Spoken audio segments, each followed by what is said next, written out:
Yeah, good morning again. This is Rabbi Shlomo, first year of Yeshiva Tsama Nafshi. This is our third shir in the morning, usually given by Rabbi Reuven Levitt, who's not here this moment. I'm substituting for him. He's taking care of some important business for the Yeshiva. And we're learning Nefesh HaChaim in the first Shah, the 9th parak. And we did the first paragraph. Now the second paragraph on page Sadi Tes, that begins Amna. We've been mentioning up until now that the Kruvim, when they're facing each other, that's an reflection, an indication of HaKodesh Baruch Hu's pleasure with Klal Yisrael, because we're devoting ourselves to Him. When we direct our interests and activities to HaKodesh Baruch Hu, Hashem, so to speak, is going to show us a more direct Hashgacha Pratis, a more direct intervention in our lives. Right? So, just similar to the time of the Midbar, where we had the man, our food was provided for us, we had the Beer Miriam, we had the water provided for us, our clothes, the Anani covered, provided that our clothes didn't wear out. We had direct intervention on a daily basis of miraculous intervention on a daily basis. So that's the maximum level. That's the tremendous level that Klal Yisrael achieved in the Midbar. So let's start down this paragraph. Amnam, B'mei Shlomo. At the time of Shlomo, that was the Bayis Sheni. The time of Shlomo, isn't that the Bayis Rishon? Excuse me, I should say, yeah, right, correct. Bayis Rishon. Shayu Klal Hamon Yisrael. It was a rule. What's Hamon? Well, Shahayu Klal Hamon Yisrael. Klal meaning in this case is like the Hamon is the masses, right? In the Hayu Klal Hamon Yisrael. It's like the general populace of the Jewish people. Hamon is the populace. Klal is the general, right? General populace of the Jewish people. Tzrichin umuchrachim lin tos me'at el hatzad ve'esek ha-parnasa. So they, the majority of the people, of the Jewish people, they needed to toil a little bit in Parnasa. Okay, so Is that right? Yes. Now on this, and what up until then it wasn't a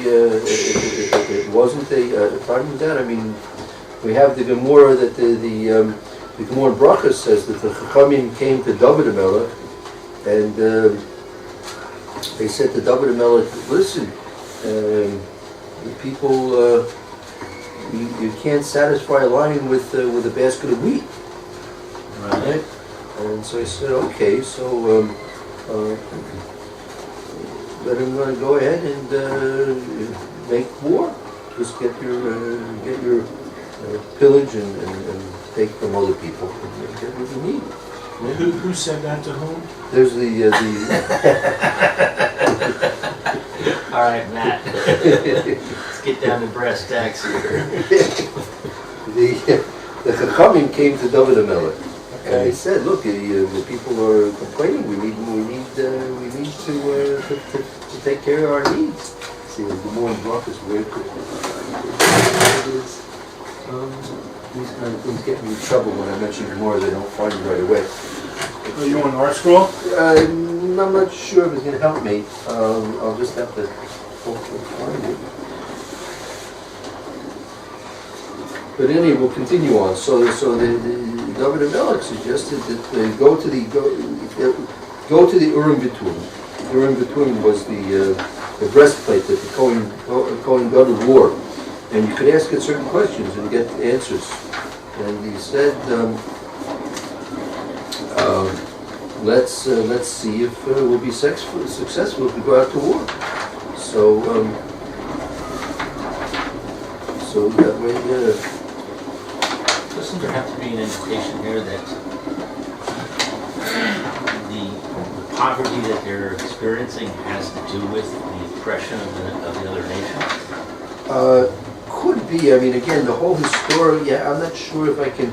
I'm not sure if I can pinpoint the historical background of the point. Obviously, it was a time when David HaMelech was king, right? So that limits it exactly to the basically David HaMelech was 40, was reigned for 40 years.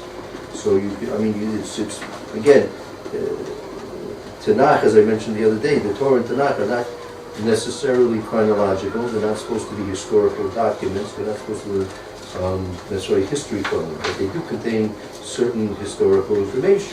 But if you're approaching it from that, you can make very disastrous mistakes because the wrong conclusions. That's not what you're supposed to be doing when you learn Torah. There are, and there is, history. I mean, Jewish people particularly, we kept track of things. So it's known when David was ruling, and we know certain, the events that occurred, more or less. So it's not so difficult to try and to find out. How is that even possible that there's famine when David's the king? Very good. And we have to plug that back into what we were learning over here about Shlomo Melech. He said that they were that Klal Amon Yisrael Tzrichim U'Morachachim Nintois Ma'at Ela Tzada Osim Parnosa. Right? And it didn't exist before. I'll tell you what, let's continue reading in the Nefesh HaChaim, and if I find what I'm looking for here, good. If not, by Yom Yerushalyim next time, if I'm here, it depends if Rabbi Levitt's here, but I'll be able to bring it to your attention in a more authoritative way than I'm doing right now. I just wanted to make one comment. Sure. I think I remember hearing a drasha about this idea of war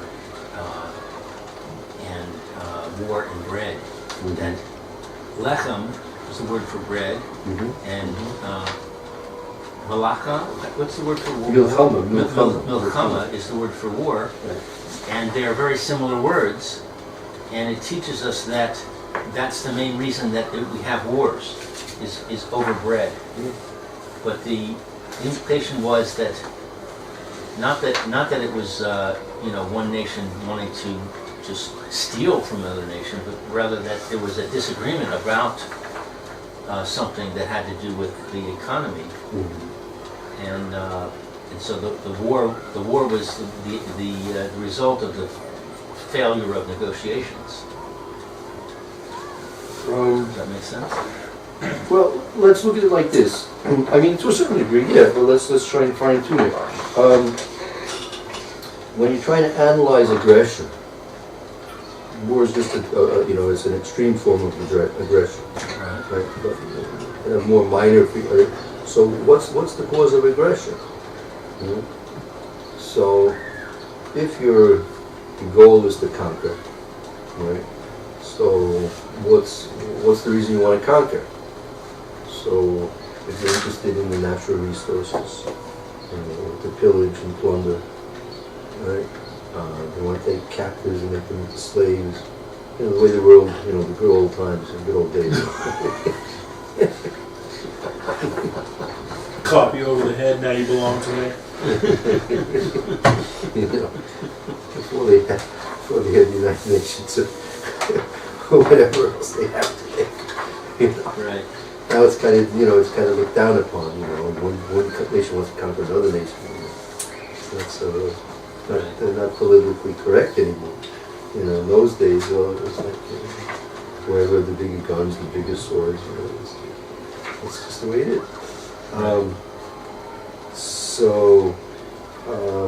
But there was obviously a reason. For a nation, a king, or a leader to get up and say he wants to sacrifice his own, because there are always casualties in war. No one comes across unscathed. The people must be willing to risk their life for something, right? So when Klal Yisrael went into Eretz Israel with Yeshua, so we had a command from the HaKodesh, we had to conquer the land. Right. We were taking our land. We gave them a chance to leave. Right. They weren't moving with us. Right. They didn't want to leave. Okay.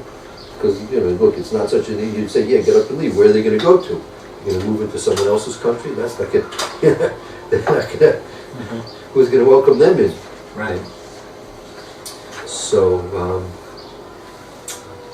so to conquer is something which is done because there's obviously a good reason to do it. So the most logical reason is because you need to get what the other country has. Right. Resources, people, all that kind of stuff. Right. That's basically it boils down to bread. Right. Al Kopanim, even though Yes. today, Chaye Nefesh, it is in order to provide sustenance to the people. Shezeh Ikar Amitach. This is the essence of the faith. Utono, of his will. Yisbarach, the blessed one. The das, to know. Listen to the opinion, to the opinion. Oh, to the opinion, Rabbi Yishmael, de Savar, that he thought, de le Rabim, that the rabbis. Well, this is the Rabbim, the majority. Oh, the majority, Tefei Arich le Vad Hachi. I don't know what that is. Okay, so let's just back up again. Okay, so we mentioned that in the time of Shlomo Melech, that was the Bayis Rishon, that in general the general populace needed, and it was required that they be involved to some extent to making a living. Right. Nevertheless, today, at least for what their minimum, at least for their sustenance, at least to make ends meet, right?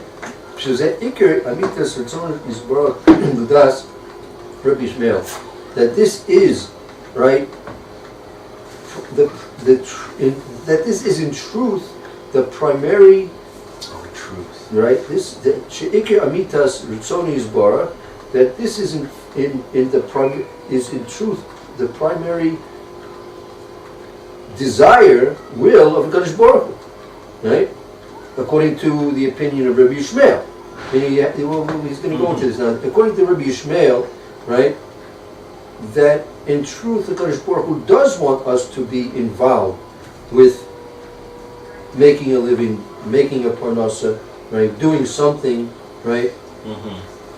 Not like that of Rabbi Shimon ben Yochai that was completely, absolutely, ultimately involved with Torah, and that's it, right? So, at least in terms of the general populace, right, it is, right, according to Rabbi Yishmael, the will of HaKodesh Baruch Hu, his desire, that we do make some efforts, we make some hishtadlus to try and make a living, to at least make ends meet. Right? The Savir, the Rabim Tvei Arich, the Mavid Hoki, that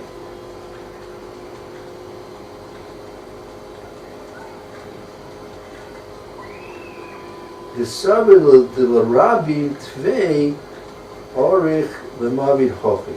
I'm not sure exactly. He's of the opinion, the Savir, that he's of the opinion. The Rabim Tvei Arich, the Mavid. I think it's like this, that this way there'll be a greater continuity. There'll be more stability. Let's put it that way. There'll be more stability if, in terms of the general populace, most people are involved to some, at least minimal extent, of trying to make ends meet. There'll be more general stability in society. Among the Jewish people. Among the Jewish people. Among the Jewish Why would that be? It goes. It's like. It just seems like you just said that you need to earn a little parnasa to make the society more stable. Right. So how does that fit with 24/7? Right. Oh, so That's what you just said, right? Right. We're going to be moving. We're going to be moving along those lines. Because again, one approach is what do you look at in terms of talking about the general populace, right? General populace. Jews? Yes, general populace of Jews. There is this understanding that not everybody is able to be, number one, on the level of bitachon and trust in Hashem that you say, look, here's my plate, just fill it up, right? We were on that level in the Midbar. We had Moshe Rabbeinu, right, and the Man, right, with Miriam, like 40 years, right? That was Hashem was doing open miracles on a daily basis, on a regular daily basis with us. That situation doesn't exist anymore, right? We don't see these open miracles happening on a daily basis, right? Nevertheless, if everybody was learning 24/7, we would have to see open miracles. Exactly.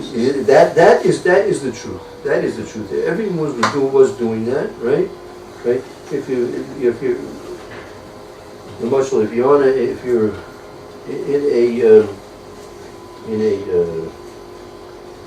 crew boat, they have these boats, these races with the oars, and how many 20 guys on a boat or something like that. Right. Something like that, whatever it is. If everyone's putting the energy into those oars and they're in a rhythm, that boat's going to go fast, right? That boat's going to go fast. But if it's out of sync and if some guys are not doing it, right, the boat might just start curving this way. Like all the left-handers, left side is doing this way. The right ones are not doing anything. Or the other one's going, they're rowing that way. This one's rowing this way. You just stop. Right? The boat's not going to go anywhere. Right. So you're right. If everyone's doing exactly what they're supposed to be doing, right, 100%, no doubt about it. Right. Now, let's face facts. Right. Is that something which we can expect from the general population or not? Wouldn't it be true to say that there's some people just can't do that? They can't concentrate 24/7 to learn Torah like that? Right. So there are several ways of approaching this whole discussion. First one is is everyone cut out to be a scholar? The answer to that question is, who says you have to be a scholar? Right? It could be that if all you need to do is just sit and read Tehillim, right? Maybe that's good enough. You don't have to be the one who's going to be doing. You don't have to be the professor, right? You have to be the professor, right? Right. So what does Talmid Chacham mean? I mean, a student of wisdom, but it's like if a guy sits there and only learns Tehillim all day long, that dude's got something going on upstairs. Yeah. After all those years, doesn't he have a level of wisdom? Right, he does. I mean, if he's again, there's saying the words, the actual just saying of words of Torah. You don't understand how much that actually just does. The simple speaking of the words of Torah. Just take a chumash, just read one word after the next. Right? Just read it. Obviously, the more you understand, the more you're putting into those words. The more you put into those words, the greater effect those words are going to have. Right. So what does the Torah want us to be when we grow up? Are we supposed to be a Talmid Chachamim? Or are we supposed to be a guy that participates in society? Or are we supposed to be the guy that cleans the streets? What are we trying to be when we grow up? Right. That is one of the biggest questions you can possibly ask. Now, it doesn't seem like you can be both. Well, first of all, if you happen just look back. I mean, the amount of people actually learning and the amount of time to come in any given generation is really relatively small. Right? The Gemara itself says 1,000 children come into the Cheder. They start off their education. 1,000 come in, they start learning Aleph Beis, right? Then 100 of those go on to Mishna, right? And of those, 10 go on to Gemara. And one out of those 100 finally comes to be Horoi, becomes like a Talmid Chacham. So 1 out of 1,000 becomes a Talmid Chacham. Well, what happens to all the other people, right? So the thing is like this. if you're getting what you need, meaning if you got a roof over your head, you got food in your belly, right? Clothes on your body and shoes on your feet. So what else do you need in life? Yeah? Sit and learn. Okay, you're not going to be the one that they're not going to come and ask you to answer all the questions of the world, right? You may not be the smartest person. You may not know the much, but when you do know, and the more you learn, the more you'll understand, and the greater you'll become, slowly and surely, right? So if you got what you need, right? So just keep going. Because what's your main occupation in this world is to learn Torah, right? Hashem doesn't need you to build bridges, find a cause for some disease and cure it. Hashem doesn't need you to fight the wars, right? There are plenty of people doing that, Universities all over the world are filled with engineers and doctors and lawyers, and you need another doctor. The world needs another doctor. That's what it needs. That's going to make a significant difference in the population, in the success of the world, in the success of humanity, and specifically the success of the Jewish people.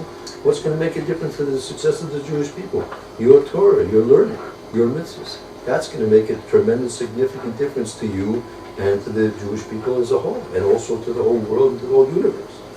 That's going to change things. That's going to do something. So if you got what you need, that's it. Hashem doesn't want you to look further. I've got enough to, I've got my breakfast here, my coffee, got my Gemoras here, Nafshi. Got Matt. Right? Got Matt. Hashem. Got Matt. I got to learn Torah because Hashem gave me Matt. So you don't need it. You don't have to look further, right? So Hashem, we're here. Yeah. But nevertheless, Yeah. it's also possible for a person to be dedicated to Hashem and to be learning Torah through a parnasa. What do you mean by that? Well, I remember hearing a story about a shoemaker that would sit and learn until somebody came into his shop. Right. Oh. And I remember hearing about a truck driver who picked up a hitchhiker, and the hitchhiker noticed that he was mumbling. And he thought maybe there's something wrong with him. And finally he asked, and the truck driver said, "Oh, well, I recite Tehillim." So he, while he's driving, he doesn't have to, he has a brain. He can use it for this or that, and he used it for Torah. Right. So he was dedicating himself to Torah, while the parnasa was happening. Right. So that's good if you're like self-employed or a truck driver, right? But if you're a computer programmer, and the time when you're... But I told you that story about my boss, who I thought a message from Hashem was coming to me through the incidents that happened. Yeah. And I've seen that actually in other cases. I remember there was a case where they wanted me to keep working with a piece of software that has expired by shutting down the computer and setting the date on the computer to a false date, and then it would keep working, and I wouldn't do it, and it turned out that it worked out. I don't remember exactly how it worked out, but it worked out, and I remember thinking Hashem is giving me chizuk. Hashem is saying, good job. It will work out if you do the right thing. You won't lose out on it. So I was seeing through my parnasa Torah lessons. Yeah, there's nothing. A HaKodesh Baruch Hu's good. You can connect to HaKodesh Baruch Hu, right? The Mesilas Yesharim says as follows: at the very end of the Sefer, you have a copy of the Yesharim? No, so if you have, I don't know if they made an English copy, maybe. Anyway, they do, but I don't have it here. Okay, fine. Do you want me to get one of the other ones? No, it's okay. I'll read it to you. Maybe we'll look into it another time. This is at the epilogue. This is the epilogue to the Sefer. If I would have a chance to rewrite it, I would put this at the very beginning of the Sefer. It's so significant. See, again, we're talking about what we call asik b'Torah, involvement in Torah. That's one thing, and we're talking about another thing, which is avodas Hashem. Okay, and avodas Hashem is a general overall category, and asik Torah, being involved with Torah, is like one aspect, a very strong aspect of your general avodas Hashem. Avodas Hashem means your kiyum of mitzvahs, your fulfilling of mitzvahs, your prayer, right? You give mitzvah society, the kind deeds that you do, right? Making kiddush Hashem, all these various different things. That's like the general avodas Hashem, serving Hashem. There are many ways and times and situations that vary in how you're going to serve Hashem, right? Your main occupation should be in learning Torah. That's your main occupation, right? So, just as a soldier, his main thing is to shoot bullets, but he's not, if he's going to shoot bullets where everyone's, in the rec hall, so that's not the time to shoot bullets, right? But a soldier, his main occupation, his main purpose is to shoot bullets at the enemy, right? But he's not occupied with doing that every moment of every day that he's a soldier, right? So your main occupation is to be learning Torah. Like everybody according to what he can do, right? But avodas Hashem is a spectrum of all different types of things that a person is supposed to be doing to serve Hashem. So but what we're talking about here, right, is learning Torah, specific learning of Torah, as opposed to taking some time off to provide your basic needs. And the question is, well, if you're learning, how are you going to take time off from your learning that your learning shouldn't suffer? Okay? So if in the time like the Gemara mentions, even if a person is self-employed, he's a cobbler, right, and there's a shoemaker, so when people come in, I don't know if it's a true story. But the point is made as follows. Used to be a fellow, really just Jew, and he had a shop. Sold something, right? That's a shop of something, whatever he was selling. Doesn't matter what he sold. He had a shop. He made a nice little parnasa from it. And at maybe Esrim, he got older, and it came time to go up to Shemayim. So he left the shop to his.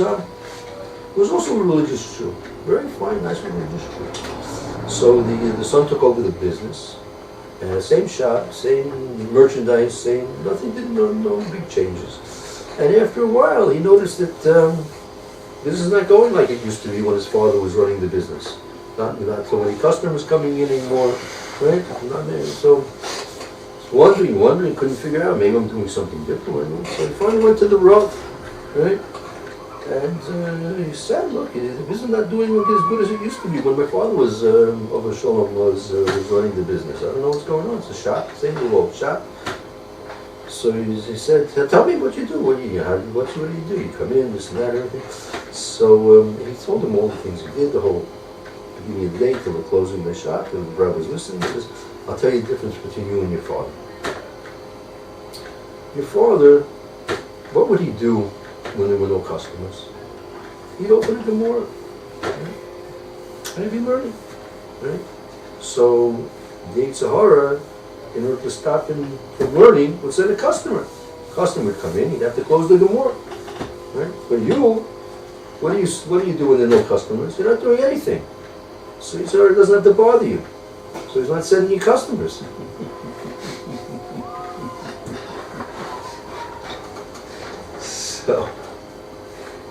So the point is, like, how much of your Torah are you going to sacrifice for your livelihood, right? How much can you make, and how much? When there were times when a person could keep open a shop and was self-employed, and they were also able to learn, really, to really learn. We're talking about, when you learn, we're talking about learning. We're talking about really trying to learn. We're not, applying yourself. And trying to get something out of it and understand things clearly and trying to compare what you know about this and what you know about that, asking certain questions, trying to come to certain conclusions, right? Speaking it over with friends or rebbeim, and to try and have a fulfillment in progress in what you're learning, right? So that, to an extent, was not so possible, right? Except in earlier times. First of all, they had much greater understanding and breadth and understanding of all kinds of different things, and their life was simpler. They weren't distracted, right? They, a person was he was a wagon driver. So for the next 5 miles, there's nothing on this road for the next 5 miles. And the donkey knows the road. Just giddy up, and you can. They knew things by ped, they knew things by rote. They would just say over things to themselves. That doesn't. So we can listen to shir, things like this. But like listening to a shir is not the same thing as actually being involved, right? You're passive. It's passive. The question whether you can make brachas of Torah on listening to a shir or not, right? Mm-hmm. It's not considered Torah according to some opinions. So that you have to make a bracha on it, right? Look, I'm not saying if you have no better option, I'm not saying you shouldn't do that, right? But you again, when you're sitting in yeshiva, you're sitting in a class situation. There's no comparison to when you just simply listening to a shir or saying things over without interaction. There's interaction. That's difficult and sometimes impossible for us in our times. And the question is if you're going to take and sacrifice from that type of learning, right, to make a livelihood in some way or another. So, for the most part, if you want to get a job, a regular job, you have to be there, 9 to 5, wherever it is. You can't take time out to be stealing from your bosses if you're trying to learn, on the side. If you have a break, you have a break. Other appointments, and break times and things like this. We saw this when we were in Turkey Avos, that a person, if he has to, a person has to, he admits he has to, when he faces the facts, he has to make some type of efforts to make a livelihood. So when he's tired, when he can't learn anymore, right? So rather than put your head down and take a nap, so get busy doing something. You're graphic artists, you put out ads, graphic artists, advertising, marketing or something like this, and you get, when you're tired, you look at your contacts and see if anyone's interested. And right. You're tired, so you kind of compensate, to go, 24/7 at high speed. Very few. There are people that can sometimes do such things, but they're very rare individuals. Right.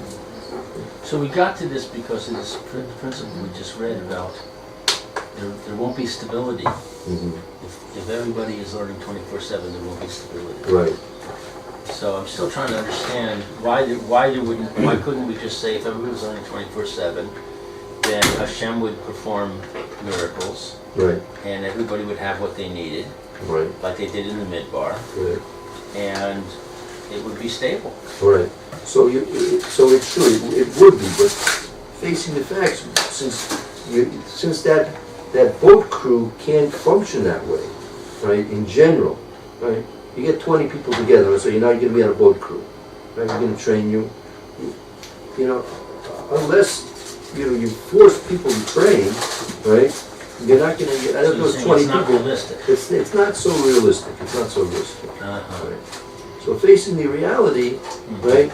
For the general stability, for the general public's stability, it's better that they spend some time, right, making ends meet for the sustenance, livelihood, and then they'll devote the rest of their time to the Torah. But even that, in our time, is very difficult. You'll have people that come to learn about film, they'll go and get up extra early, right, come to a shir an hour before davening, right, they'll maybe learn even after a little davening a little bit. But then they're off from 9 to 5. They're off when they come home. Well, that's what I did. Yeah. When I was in America. I had a cheer, like you said, an hour before davening, and I daven, and then I go to work. Sure. And I work the full day, and then sometimes I do a review when I came home. But generally, I was pretty tired. Yeah, sure. I've been going since 5 in the morning, and now I come home and I eat dinner, and it's 7 at night, Done. and I'm tired. Finished. So, but it seemed to me that was a pretty good No, Great day. lifestyle. there's no doubt about it, right? Great day. But you can't compare a guy, a soldier who's in the reserves to guys, on the front lines. Right. There's like, You can't compare me to my son. Yeah. My son is steiging the whole day, for 14 hours. But I don't think I could do that. Oh, so again, so look, Man's got to know his limitations. yeah, first of all, it takes That's training. You know where that comes from? And Clint Eastwood, baby. Dirty Harry. You got it. What does it say? What does it say? Man's got to know his limitations. That's It's a movie. It's a series of movies that Clint Eastwood played in, where he was like a tough cop. Yeah. And he would say, "You got to know your limitations." In other words, Man's got to know his limitations. Yeah. Come on, how do you think I learned how to be a man? Dirty Harry, baby. The movies. you're revealing your sordid past, and now you've caused me to reveal my sordid past. All right, I'll try and be quiet. Not here. So no, look, like the Scheinberg Zatzal, he spoke about this many times. A person's not born a Masmi. You have to look at it. You have to look at it. I was once there. Yeshiva Zatzal would he always daven from the Amid, but it was on Shabbos. He would daven Meir. On Motzi Shabbos, he would daven. He always in Yeshiva, but on Motzi Shabbos, he would daven from the Amid, and then daven Mekam Dala. Then he'd sit he had a table in the base medrash, and after Meir, after Havdalah, he would sit there, and people would come to this. The bracha was my guess. The question or something like that. So one time a bracha came. One of the bracha of the yeshiva came, and this yeshiva bracha wants to be a masmi. What's bracha be a masmi? So yeshiva said, learn. So the bracha's broke. He said, Rebbe, can I have a bracha to be a masmi? And she said, learn. Rebbe, can I have a bracha to be a masmi? And she said, learn. Right? So I said, the bracha, what she was giving me the bracha. The bracha is to learn. You learn, and you learn, and you learn, and you become a master. Right. It takes training. The person's not born a master. People like to go out. Who doesn't like to go out and jump around and do things and, be lazy, whatever. Either extreme. People who doesn't want to do, mountain climbing, who doesn't want to do surfing, who doesn't want to lay in bed all day and sleep. We all want to do those things, right? But that's not really what, that can be when you got upstairs at 120. So let's see, how many hours did you sleep, get credit for that. No credit for that. Versus doing it for his health. He needs to sleep 6-8 hours for his health, and he gets credit for that. Right. He has one, he's sleeping so he has a clear head to work. Gets credit for that. He's sleeping because he's lazy, because he enjoys sleeping, so what kind of credit he gets for that? Not too much credit. Right. Got it. So but some we try to get more involved. You see that there's, and it's not always easy. A person's not always clear-minded. He's not always energetic. He's not always enthusiastic. But you have to push through. Sometimes different times of the day, different times of year, different times of stages of life.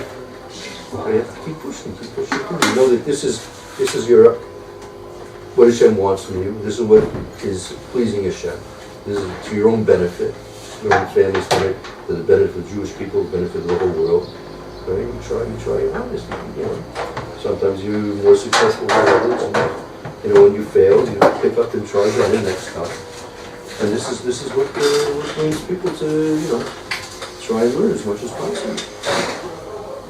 Then once you reach a certain stage, certain critical mass, then you look at the Gemara's here, the Gemara's, the halachas there, it's like all relating, because it's all interrelated. What you're learning in Nefesh HaChaim has to do with the Mishna Berura, and has to do with the Gemara. It's all interrelated, obviously, because all things like it from the HaKodesh Baruch Hu, right? So it's all sparks of the HaKodesh Baruch Hu, so to speak, right? So it's all related, and then once you start things happening, it just builds.